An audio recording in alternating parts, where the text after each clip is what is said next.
गरुडजींनी प्रश्न विचारला, हे प्रभू मला सांगा, तुम्ही आत्ता सांगितलं ना की हे पुण्यात्मा पुरुष ब्रह्मलोकाला जातात, स्वर्गलोकाला जातात आणि पुण्य संपलं की पुन्हा भूतलावर जन्माला येतात. मग तुम्ही 6व्या अध्यायात काय सांगितलं होतं की नरकातले पापी जीव मातेच्या उदरामध्ये कसा प्रवेश करतात, ते कसे जन्माला येतात. मग जसं तुम्ही ते सांगितलं ना प्रभू, तसं आता मला हे पण सांगा की हे स्वर्गातले जे पुण्यात्मा पुरुष आहे ते पुन्हा मातेच्या उदरात कसा प्रवेश करतात. तेव्हा श्रीमन नारायण गरुडाला सांगतात, गरुडा, इंद्राला लागलेल्या ब्रह्महत्येच्या शापापैकी चतुर्थांश भाग मासिक पाळींच्या स्त्रियांमध्ये असतो. त्या ऋतुकालाच्या कालखंडामध्ये झालेल्या गर्भधारणेने मलमृत्यूचे संतान प्राप्त होते. गरुडा, तुला मागेच सांगितलं ना मी की नियमांचं पालन केलं नाही, आचार विचारांचं पालन केलं नाही. ऋतुकालापासून 13 दिवसांच्या आत पती पत्नीने समागम केलं पुत्र प्राप्तीसाठी, तर नरकातले पापी जीव त्या घरात जन्माला येतात, जे माता पित्यांना अपार कष्ट देतात. पण गरुडा, हे जे धर्मात्मा पुण्यात्मा पुरुष आहेत ते पवित्र आचरण करणाऱ्या पती पत्नींच्या पोटी किंवा त्यांच्या घरामध्ये ते जन्म घेत असतात. ते माता पिता अशा कोणत्या नियमांचं असं कोणत्या व्रताचं नियमांचं पालन करतात. तेव्हा श्रीमन नारायण यांनी गरुडजींना सांगितलं, गरुडा, ऋतुकाल प्राप्तीनंतर जर 8व्या रात्री संयोग झाला तर पुत्र प्राप्त होतो, पण तो मलिन वृत्तीचा असतो. ऋतुकालाच्या 14व्या दिवशी संभोग झाला तर पुत्र प्राप्त होतो, पण तो सद्गुणी असतो, तो गुणवान असतो, तो भाग्यवान असतो, तो धनवान असतो, तो माता पित्यांना अपार आनंद देणारा असतो. अर्थात गरुडा, 14व्या रात्री सामान्य जीवात्मे म्हणजे सामान्य जीवात्मे मातेच्या उदरात प्रवेश करू शकत नाही. 14व्या रात्री जे पुण्य मातेच्या उदरामध्ये जे आत्मे प्रवेश करतात ते सगळे स्वर्गातले पुण्य पुरुषांचे जीवात्मे असतात, ते मातेच्या उदरामध्ये प्रवेश करतात. एवढंच काय गरुडा, ऋतू प्राप्तीपासून समरात्री संयोग झाला तर कन्या जन्माला येते, विषम रात्री संयोग झाला तर पुत्र जन्माला येतो. आणि गरुडा, 14व्या रात्री जी गर्भधारणा होते त्याने उत्तम संतान प्राप्त होत असते. गरुडा, सुशील संतान जन्माला येते आईच्या पुण्याईने. आई जर पुण्यवान असली तर सुशील संतान, वडील पुण्यवान असले तर बुद्धिमान संतान जन्माला येत असते. सुशीलम मातृपुण्येन पितृपुण्येन चातुरः दातृत्वं वंशपुण्येन. गरुडा, या पुण्य पुरुषांमध्ये दातृत्व करण्याची भावना जन्मापासूनच असते. संपूर्ण विश्वाला आपलं परिवार समजता, वसुधैव कुटुंबकमची भावना यांच्या मनामध्ये असते. हे संसारिक कुठल्याच गोष्टींचा लोभ करत नाही, आसक्ती बाळगत नाही. ज्याला ज्याला ज्या ज्या गोष्टींची गरज असते ते आपल्याकडनं होईल तेवढं दान करत असतात, कारण यांना माहिती असतं की आज केलेल्या दानाने खूप पुण्य मला प्राप्त होईल, म्हणजे मला पुन्हा स्वर्ग लोकाची यात्रा करायला मिळेल, पुन्हा मला वैकुंठ लोकाची, यमलोकाची, ब्रह्मलोकाची यात्रा करायला मिळेल. म्हणून संसारात आसक्त होऊन हे पाप संपादन करत नाही, तर खूप सारा दान, खूप सारा धर्म करून खूप पुण्य अर्जन करून घेतात. आणि गरुडा, हे जन्मजात भाग्यवान असतात. हे असे स्वर्गातले पुण्यपुरुष गरीबाच्या झोपडीत जर जन्माला येऊन गेले ना तर बघता बघता त्या झोपडीचा कंचन महल व्हायला वेळ लागत नाही. गरुडा, एवढं यांच्यात सामर्थ्य असतं. आणि मग काय होतं गरुडा, ज्या वेळेला हे मनुष्य जन्माला येतात त्यावेळेला ग्रहांच्या उच्च स्थितीवरती जन्माला येतात. आणि जेव्हा नरकातले पापात्मा जीव जन्माला येतात ते सगळे ग्रहांच्या नीच स्थितीवरती जन्माला येतात. म्हणजे काय की बाळ जन्माला आल्यावरती आपण गुरुजींकडे जातो ना की गुरुजी बाळाची कुंडलिका बघा, ती कुंडलिका स्पष्टतापूर्वक सांगते की हे बाळ कुठून जन्माला आलेलं आहे. म्हणजे जे पुण्य पुरुष असतात त्यांच्या पत्रिकेत बघा, रवी उच्च स्थानावरती, मंगळ उच्च स्थानावरती, चंद्रमा उच्च स्थानावरती, शनी उच्च स्थानावरती, ते ग्रह उच्च राशीत जाऊन बसलेले असतात. श्रीकृष्णांच्या पत्रिकेत 5-5, 6-6 ग्रह उच्च राशीमध्ये आहेत. प्रभू रामचंद्रांच्या कुंडलीमध्ये 4 ते 5 ग्रह उच्च राशीमध्ये आहेत. सामान्य लोकांच्या कुंडलीमध्ये जास्तीत जास्त एक किंवा एकच ग्रह किंवा तो पण नाही, उच्च राशीत ग्रह सहसा जात नाही. पण स्वर्गातले जे पुण्यपुरुष जन्माला येतात त्यांच्या पत्रिकेमध्ये किमान 2 ग्रह 3 ग्रह तरी उच्च राशीचे असतात. आणि जे नरकलोकातनं जन्माला येतात त्यांच्या पत्रिकेत बघा तुम्ही, ती गुरुजी पत्रिका समोर बघेल त्यावरच म्हणतात, अरे अरे सूर्य नीच राशीमध्ये, मंगळ नीच राशीमध्ये, तो शनी पण नीच राशीमध्ये, बुध पण नीच राशीमध्ये, जवळजवळ ग्रह नीच राशीमध्ये गेलेले असतात.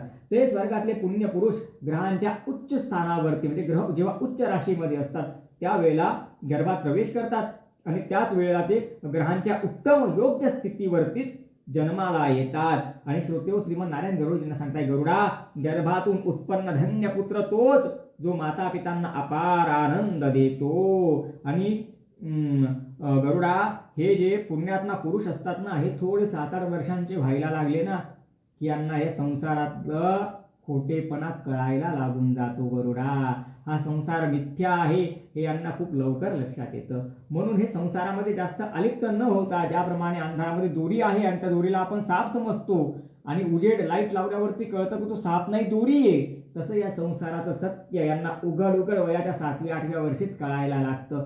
म्हणून हे स्वतः भक्ती मार्गामध्ये वळतात, भक्ती मार्गाचा अवलंब करतात.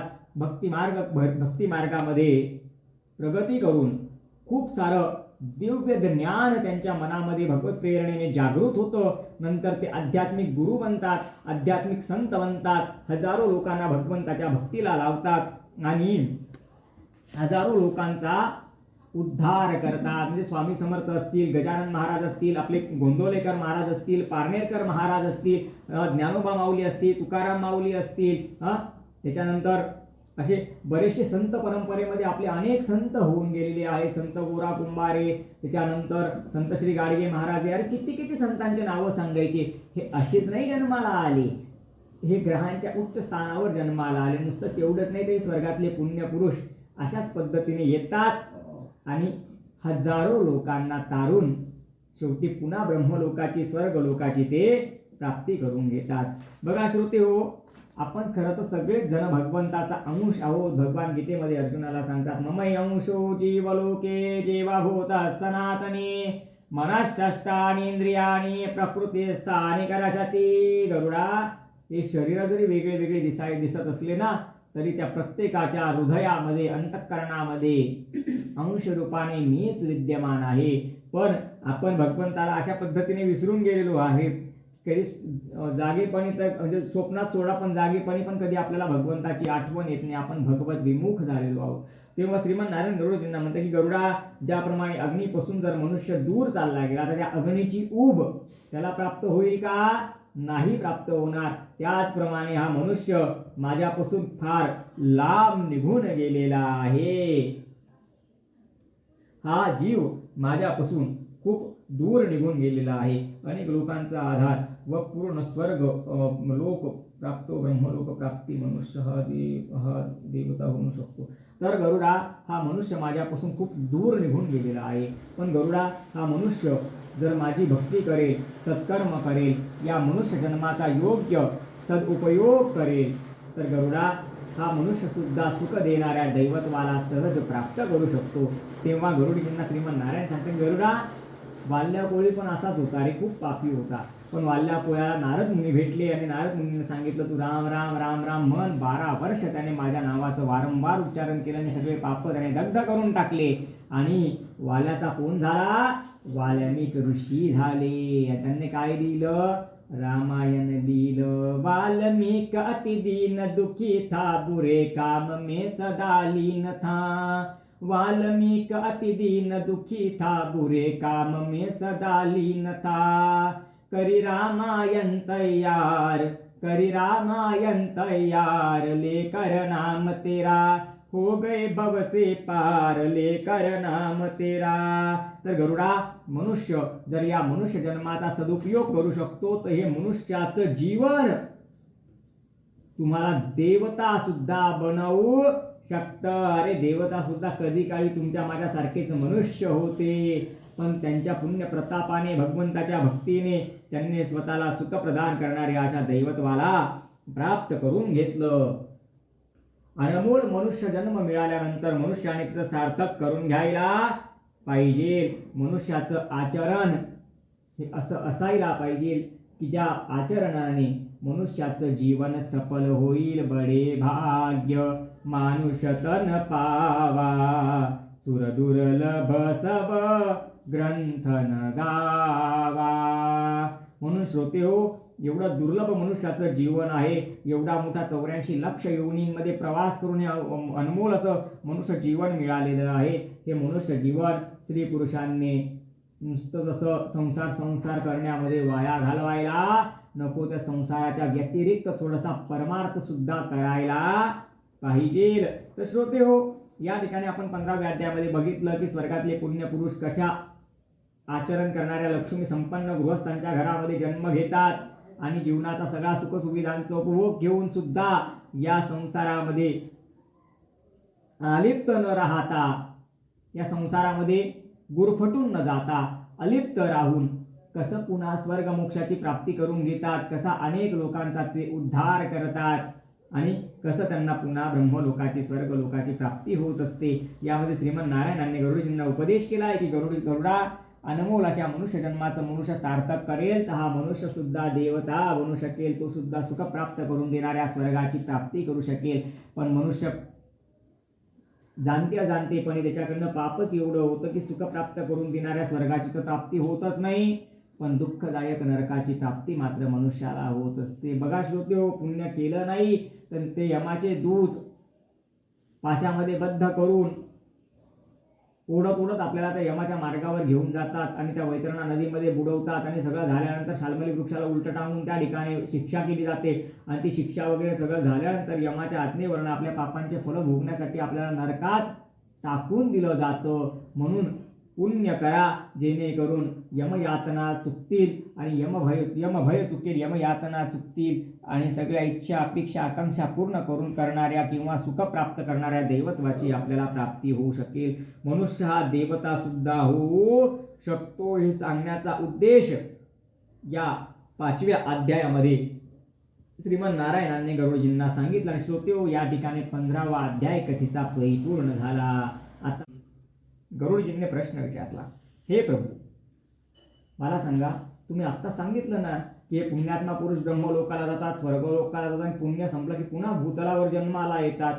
मग तुम्ही 6व्या अध्यायात काय सांगितलं होतं की नरकातले पापी जीव मातेच्या उदरामध्ये कसा प्रवेश करतात, ते कसे जन्माला येतात. मग जसं तुम्ही ते सांगितलं ना प्रभू, तसं आता मला हे पण सांगा की स्वर्गातले जे पुण्यात्मा पुरुष आहे ते पुन्हा मातेच्या उदरात कसा प्रवेश करतात. तेव्हा श्रीमन नारायण गरुडाला सांगतात, गरुडा, इंद्राला लागलेल्या ब्रह्महत्येच्या शापापैकी 1/4 भाग मासिक पाळींच्या स्त्रियांमध्ये असतो. त्या ऋतुकाळाच्या कालखंडामध्ये झालेल्या गर्भधारणेने मलमृत्यूचे संतान प्राप्त होते. गरुडा, तुला मागेच सांगितलं ना मी की नियमांचं पालन केलं नाही, आचार विचारांचं पालन केलं नाही.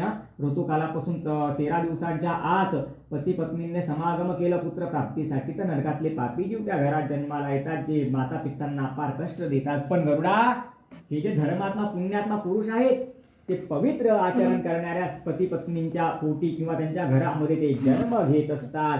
ते माता पिता अशा कोणत्या नियमांचं असं कोणत्या व्रताचं नियमांचं पालन करतात. तेव्हा श्रीमन नारायण यांनी गरुडजींना सांगितलं, गरुडा, ऋतुकाल प्राप्तीनंतर जर 8व्या रात्री संयोग झाला तर पुत्र प्राप्त होतो, पण तो मलिन वृत्तीचा असतो. ऋतुकालाच्या 14व्या दिवशी संभोग झाला तर पुत्र प्राप्त होतो, पण तो सद्गुणी असतो, तो गुणवान असतो, तो भाग्यवान असतो, तो धनवान असतो, तो माता पित्यांना अपार आनंद देणारा असतो. अर्थात गरुडा, 14व्या रात्री सामान्य जीवात्मे म्हणजे सामान्य जीवात्मे मातेच्या उदरात प्रवेश करू शकत नाही. 14व्या रात्री जे पुण्य मातेच्या उदरामध्ये जे आत्मे प्रवेश करतात ते सगळे स्वर्गातले पुण्य पुरुषांचे जीवात्मे असतात, ते मातेच्या उदरामध्ये प्रवेश करतात. एवढंच काय गरुडा, ऋतू प्राप्तीपासून समरात्री संयोग झाला तर कन्या जन्माला येते, विषम रात्री संयोग झाला तर पुत्र जन्माला येतो. आणि गरुडा,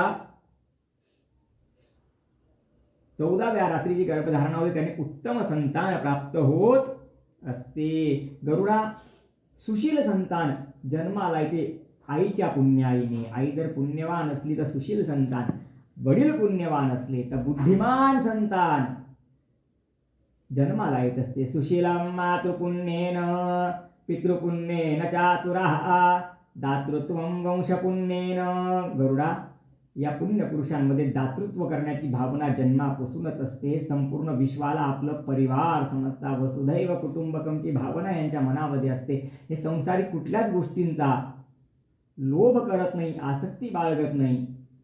ज्याला ज्याला ज्या ज्या गोष्टींची गरज असते ते आपल्याकडनं होईल तेवढं दान करत असतात, कारण यांना माहिती असतं की आज केलेल्या दानाने खूप पुण्य मला प्राप्त होईल, म्हणजे मला पुन्हा स्वर्ग लोकाची यात्रा करायला मिळेल, पुन्हा मला वैकुंठ लोकाची, यमलोकाची, ब्रह्मलोकाची यात्रा करायला मिळेल. म्हणून संसारात आसक्त होऊन हे पाप संपादन करत नाही, तर खूप सारा दान, खूप सारा धर्म करून खूप पुण्य अर्जन करून घेतात. आणि गरुडा हे जन्मजात भाग्यवान असतात. हे असे स्वर्गातले पुण्यपुरुष गरिबाच्या झोपडीत जर जन्माला येऊन गेले ना, तर बघता बघता त्या झोपडीचा कंचन महल व्हायला वेळ लागत नाही गरुडा, एवढं यांच्यात सामर्थ्य असतं. आणि मग काय होतं गरुडा, ज्या वेळेला हे मनुष्य जन्माला येतात त्यावेळेला ग्रहांच्या उच्च स्थितीवरती जन्माला येतात.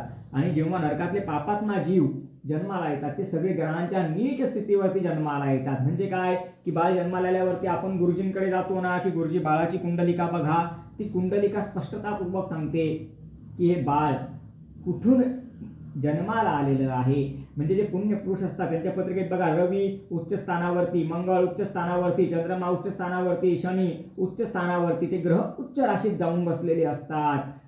श्रीकृष्णांच्या पत्रिकेत 5-5, 6-6 ग्रह उच्च राशीमध्ये आहेत. प्रभू रामचंद्रांच्या कुंडलीमध्ये 4 ते 5 ग्रह उच्च राशीमध्ये आहेत. सामान्य लोकांच्या कुंडलीमध्ये जास्तीत जास्त एक किंवा एकच ग्रह, किंवा तो पण नाही, उच्च राशीत ग्रह सहसा जात नाही. पण स्वर्गातले जे पुण्यपुरुष जन्माला येतात त्यांच्या पत्रिकेमध्ये किमान 2 ग्रह 3 ग्रह तरी उच्च राशीचे असतात. आणि जे नरकलोकात जन्माला येतात त्यांच्या पत्रिकेत बघा तुम्ही, ती गुरुची पत्रिका समोर बघेल त्यावरच म्हणतात, अरे अरे सूर्य नीच राशीमध्ये, मंगळ नीच राशीमध्ये, तो शनी पण नीच राशीमध्ये, बुध पण नीच राशीमध्ये, जवळजवळ ग्रह नीच राशीमध्ये गेलेले असतात. ते स्वर्गातले पुण्यपुरुष ग्रहांच्या उच्च स्थानावरती, म्हणजे ग्रह जेव्हा उच्च राशीमध्ये असतात त्यावेळेला गर्भात प्रवेश करतात आणि त्याच वेळेला ते ग्रहांच्या उत्तम योग्य स्थितीवरतीच जन्माला येतात. आणि श्रोतेहो, श्रीमन नारायण गरुडजींना सांगताय, गरुडा गर्भातून उत्पन्न धन्य पुत्र तोच जो माता पितांना अपार आनंद देतो. आणि गरुडा हे जे पुण्यात्मा पुरुष असतात ना, हे थोडे 7-8 वर्षांचे व्हायला लागले ना की यांना हे संसारातलं खोटेपणा कळायला लागून जातो. गरुडा हा संसार मिथ्या आहे हे यांना खूप लवकर लक्षात येतं. म्हणून हे संसारामध्ये जास्त अलिप्त न होता, ज्याप्रमाणे अंधारामध्ये दोरी आहे आणि त्या दोरीला आपण साप समजतो आणि उजेड लाईट लावल्यावरती कळतं की तो साप नाही दोरी आहे, तसं या संसाराचं सत्य यांना उघड उघड वयाच्या 7व्या-8व्या वर्षीच कळायला लागतं. म्हणून हे स्वतः भक्ती मार्गामध्ये वळतात, भक्ती मार्गाचा अवलंब करतात, भक्ती मार्गामध्ये प्रगती करून खूप सारं दिव्य ज्ञान त्यांच्या मनामध्ये भगवत प्रेरणेने जागृत होतं. नंतर ते आध्यात्मिक गुरु बनतात, आध्यात्मिक संत बनतात, हजारो लोकांना भगवंताच्या भक्तीला लावतात आणि हजारो लोकांचा उद्धार करतात. म्हणजे स्वामी समर्थ असतील, गजानन महाराज असतील, आपले गोंदवलेकर महाराज असतील, पारनेरकर महाराज असतील, ज्ञानोबा माऊली असतील, तुकाराम माऊली असतील, त्याच्यानंतर असे बरेचसे संत परंपरेमध्ये आपले अनेक संत होऊन गेलेले आहेत. संत गोरा कुंभारे, त्याच्यानंतर संत श्री गाडगे महाराज, यार किती किती संतांचे नावं सांगायचे. हे असेच नाही जन्माला आले, हे ग्रहांच्या उच्च स्थानावर जन्माला आले. नुसतं तेवढंच नाही, ते स्वर्गातले पुण्यपुरुष अशाच पद्धतीने येतात आणि हजारो लोकांना तारून शेवटी पुन्हा ब्रह्मलोकाची, स्वर्गलोकाची ते प्राप्ती करून घेतात. बघा श्रोते हो, आपण खरं तर सगळेच जण भगवंताचा अंश आहोत. भगवान गीतेमध्ये अर्जुनाला सांगतात, ममै अंशो जीवलोके जीवाभूत सनातनी मनश्चष्टानि इंद्रियाणि प्रकृतिस्थानि करशती. गरुडा हे शरीर जरी वेगळे वेगळे दिसत असले ना, तरी त्या प्रत्येकाच्या हृदयामध्ये, अंतःकरणामध्ये अंश रूपाने मीच विद्यमान आहे. पण आपण भगवंताला अशा पद्धतीने विसरून गेलेलो आहेत. कधी जागेपणी तर म्हणजे स्वप्नात सोडा, पण जागेपणी पण कधी आपल्याला भगवंताची आठवण येत नाही. आपण भगवत विमुख झालेलो आहोत. तेव्हा श्रीमन नारायण गरुडजींना म्हणतात की गरुडा, ज्याप्रमाणे अग्नीपासून जर मनुष्य दूर चालला गेला तर त्या अग्नीची ऊब त्याला प्राप्त होईल का? नाही प्राप्त होणार. त्याचप्रमाणे हा मनुष्य माझ्यापासून फार लांब निघून गेलेला आहे. हा जीव माझ्यापासून खूप दूर निघून गेलेला आहे. अनेक लोकांचा आधार व पूर्ण स्वर्ग लोक प्राप्त, ब्रह्मलोक प्राप्ती मनुष्य हा देवता होऊ शकतो. तर गरुडा हा मनुष्य माझ्यापासून खूप दूर निघून गेलेला आहे. पण गरुडा हा मनुष्य जर माझी भक्ती करेल, सत्कर्म करेल, या मनुष्य जन्माचा योग्य सदुपयोग करेल, तर गरुडा हा मनुष्य सुद्धा सुख देणाऱ्या दैवत्वाला सहज प्राप्त करू शकतो. तेव्हा गरुडजींना श्रीमंतनारायण सांगते, गरुडा, वाल्याकोळी पण असाच होता रे, खूप पापी होता. पण वाल्याकोळ्याला नारद मुनी भेटले आणि नारद मुनीने सांगितलं, तू राम राम राम राम म्हण. 12 वर्ष त्याने माझ्या नावाचं वारंवार उच्चारण केलं आणि सगळे पाप त्याने दग्ध करून टाकले. आणि वाल्याचा कोण झाला? वाल्मिक ऋषी झाले. त्यांनी काय दिलं? रामायण दिलं. वाल्मिक अति दीन दुखी था, बुरे काम में सदा लीन था. वाल्मिक अति दीन दुखी था, बुरे काम में सदा लीन था. करी रामायण तैयार, करी रामायण तैयार, लेकर नाम तेरा हो गए भव से पार, लेकर नाम तेरा. तर गरुडा, मनुष्य जर या मनुष्य जन्माचा सदुपयोग करू शकतो तर हे मनुष्याचं जीवन तुम्हाला देवता सुद्धा बनवू शकतं. अरे, देवता सुद्धा कधी काळी तुमच्या माझ्यासारखेच मनुष्य होते, पण त्यांच्या पुण्य प्रतापाने, भगवंताच्या भक्तीने त्यांनी स्वतःला सुख प्रदान करणारे अशा दैवत्वाला प्राप्त करून घेतलं. अनमोल मनुष्य जन्म मिळाल्यानंतर मनुष्याने तिचं सार्थक करून घ्यायला पाहिजे. मनुष्याचं आचरण हे असं असायला पाहिजे की ज्या आचरणाने मनुष्याचं जीवन सफल होईल. बडे भाग्य मानुष तन पावा, सुरदुर्लभ सब ग्रंथन गावा. म्हणून श्रोते हो, एवढं दुर्लभ मनुष्याचं जीवन आहे. एवढा मोठा 84 लाख योनींमध्ये प्रवास करून हे अनमोल असं मनुष्य जीवन मिळालेलं आहे. हे मनुष्य जीवन स्त्री पुरुषांनी नुसतं जसं संसार करण्यामध्ये वाया घालवायला नको, त्या संसाराच्या व्यतिरिक्त थोडासा परमार्थ सुद्धा करायला पाहिजे. तर श्रोते हो, या ठिकाणी आपण 15व्या अध्यायामध्ये बघितलं की स्वर्गातले पुण्यपुरुष कशा आचरण करणाऱ्या लक्ष्मी संपन्न गृहस्थांच्या घरामध्ये जन्म घेतात आणि जीवनाचा सगळा सुखसुविधांचा उपभोग घेऊन सुद्धा या संसारामध्ये अलिप्त न राहता, या संसारामध्ये गुरफटून न जाता अलिप्त राहून कसं पुन्हा स्वर्ग मोक्षाची प्राप्ती करून घेतात, कसा अनेक लोकांचा ते उद्धार करतात आणि कसं त्यांना पुन्हा ब्रह्मलोकाची, स्वर्गलोकाची प्राप्ती होत असते. यामध्ये श्रीमंतनारायणांनी गरुडजींना उपदेश केला आहे की गरुडा, अनमोल अशा मनुष्य जन्माचं मनुष्य सार्थक करेल तर हा मनुष्य सुद्धा देवता बनू शकेल. तो सुद्धा सुख प्राप्त करून देणाऱ्या स्वर्गाची प्राप्ती करू शकेल. पण मनुष्य जाणतेपणे त्याच्याकडनं पापच एवढं होतं की सुख प्राप्त करून देणाऱ्या स्वर्गाची तर प्राप्ती होतच नाही, पण दुःखदायक नरकाची प्राप्ती मात्र मनुष्याला होत असते. बघा श्रोते हो, पुण्य केलं नाही तर ते यमाचे दूत पाशामध्ये बद्ध करून ओढत आपल्याला त्या यमाच्या मार्गावर घेऊन जातात आणि त्या वैतरणा नदीमध्ये बुडवतात आणि सगळं झाल्यानंतर शाल्मली वृक्षाला उलट टांगून त्या ठिकाणी शिक्षा केली जाते. आणि ती शिक्षा वगैरे सगळं झाल्यानंतर यमाच्या आज्ञेवरून आपल्या पापांचे फल भोगण्यासाठी आपल्याला नरकात टाकून दिलं जातं. म्हणून पुण्य करा जेणेकरून यमयातना चुकतील आणि यमभय चुकेल, यमयातना चुकतील आणि सगळ्या इच्छा, अपेक्षा, आकांक्षा पूर्ण करून करणाऱ्या किंवा सुख प्राप्त करणाऱ्या दैवत्वाची आपल्याला प्राप्ती होऊ शकेल. मनुष्य हा देवता सुद्धा होऊ शकतो हे सांगण्याचा उद्देश या 5व्या अध्यायामध्ये श्रीमंतनारायणांनी गरुडजींना सांगितलं. आणि श्रोत्यो, या ठिकाणी 15वा अध्याय कथेचा परिपूर्ण झाला. आता गरुडजींनी प्रश्न विचारला, हे प्रभू,